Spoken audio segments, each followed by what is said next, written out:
Dan. Hi, Mikel. 9 wins in your last 11 and 5 wins in a row now. What would you put that consistency down to? We are playing better. We have better understanding of what we want. We have the right level of confidence, belief, understanding with each other, and everything clicks better and quicker. What do you think it's done for the players' mindsets to have all these games in hand as well? You don't know how you're going to take, because you want to play the games and you want to keep it up to speed like the other teams, because it's a bit awkward sometimes when the performances kind of reflect your position in the table at times. It's what it is. We knew that at some stage we're going to have to play those games, and we're going to play them soon. And last from me, what would you say is the biggest difference between the Liverpool match last November to today's Arsenal team? That it's 5 months later and that we're still going to play against arguably the best team or the second best team in this league, a team that is in great form, and that certainly we're going to have to play at our best to beat them. Thank you. Jamie from Sky. Thanks, Dan. Good morning, Mikel. In your 2 and a bit years at Arsenal, is this right now the best Arsenal have played? I think with the level of consistency throughout a game and throughout a period of games or a run of games, I would say yes. And you're now in that 4th spot, which changes things slightly. You've now got a target in your back. Does that change the mentality at all? Well, it certainly puts you in a position when you're really looking forward to look up, and it gives you the belief that you can be there with the top teams in the country. But the reality is that it's still a long way to go.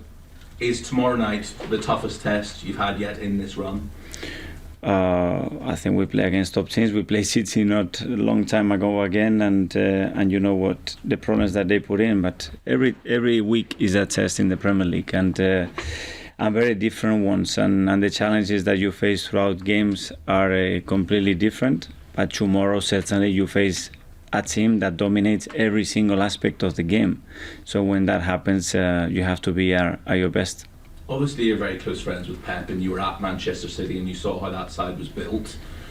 But how much respect do you have for the job that Jurgen Klopp's done? Because they have to do things in a slightly different way to Manchester City. They can't spend the same amount of money that City do. So this dynasty that he's built with Liverpool. Great credit to Jurgen, the coaching staff, and to the club as well for what they created. They haven't just created a team that can compete and be successful. I think they have created a huge cultural understanding of who Liverpool is today. The stadium and what the atmosphere that they can create, the support, the level, how they communicate. It's a lot of things. It's not just the individuals or the players that they have recruited and the plan that they had to achieve that level. It's the whole plan that I really value, I think. Is that a blueprint or a model that Arsenal can kind of aspire towards? Because you don't have the same deep pockets that Manchester City do either. So is Liverpool the sort of blueprint of how to do things? It's very different because our histories are different, the timing of success are different, but we all want to achieve the same thing, that is to be the best team in this league, and that's our focus. Thank you. George from the BBC. Thanks, Dan. Mikel, how are the players feeling ahead of tomorrow? Because you've played so well for the past few weeks, but this is probably their biggest test. So are they confident that they can do it? Because the last time you played this well, you lost to Man City, but you probably need a performance like that again. How do the players feel? You need that type of performance, and then you need the results. And the reason why we didn't get that result against City was because we didn't dominate every single aspect of the game. And the moment that you open the door, you know that you're going to be punished. And tomorrow we're going to have to play at least at that level or better, and control every single scenario. You missed that match. You was at home.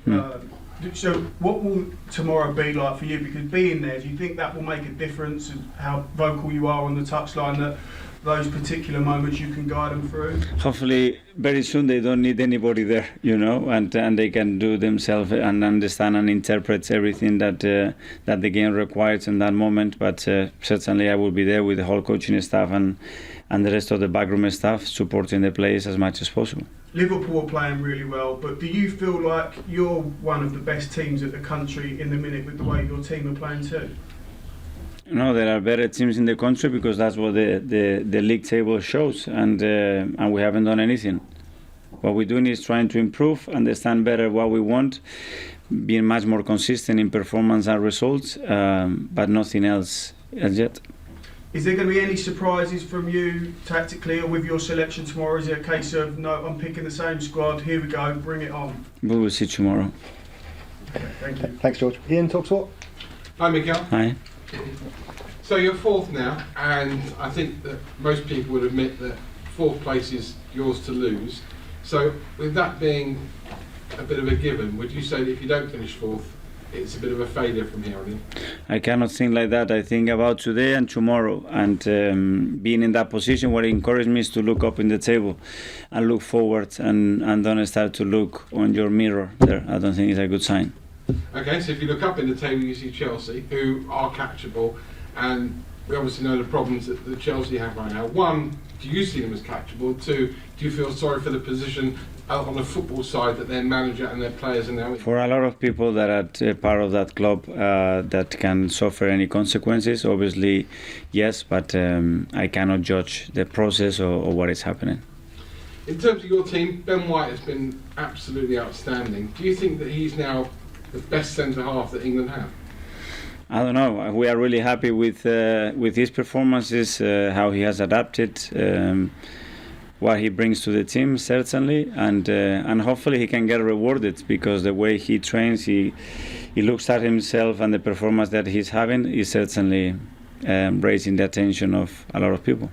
And Alexander Lacazette as well, I think, has flourished, shall I say, since Aubameyang left the club. Has he in any way, shape or changed your mind about whether or not he will stay beyond the end of the season? I think with Alex it's very clear what he brings to the team. We've shown it consistently since I've been here, and what we have to resolve is the contractual timing, and in the best possible way when we all align on the same page. Brilliant. Good luck tomorrow. Thank you. Thanks, Ian. Mark, PA. I'm Miguel. Hi. You always talk about the young players you've got and how young your squad is. Now they are fourth and they are you are considered favourites of the Champions League. Do you have to back them to deal with what is now a different pressure that they are now seen as favourites? Well, that's the pressure of playing for this club, is to be the best, and we are not there yet. So if the objective is that, it's not a pressure. It has to be a motivation, a challenge, and a clear understanding that the purpose to play for this club is only to be the best. And what we've done so far means absolutely nothing. And I think everybody has to be encouraged and empowered by the possibility always to find ways to improve and get better. Given you play Liverpool tomorrow, they're in such good form, they're going for the title. Would a victory in that game almost give you momentum now to continue that top four race? Winning another game in this league gives you always momentum.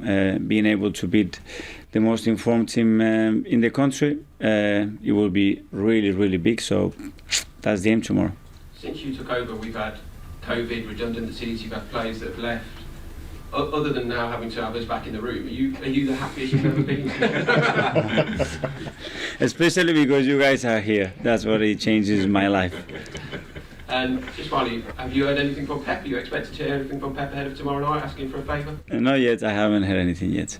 Thanks, okay. Thank you. Thanks, Mark. James? Hi, Miguel. Hi.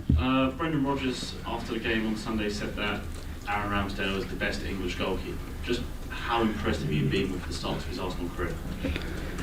Well, first, thanks to Brendan for thinking that way, and I think Aaron has to take those words to give him confidence and support in what he's doing. As I always said, that he's been exceptional since the day we signed him, not only on the pitch but as well what he transmitted, what he brought to the building, to the club, outside with his character and personality, and that's the type of people that we want to bring to the club. And because you've got such a strong core of young English players in the squad, do you think that made it easier for Aaron to adapt to the squad once he arrived? Certainly, and you can see the understanding and the chemistry that he has with some of those. The fact that they knew each other for many years, that's always helpful, and that always I think it speeds up the process of any adaptation that is always difficult into a new club.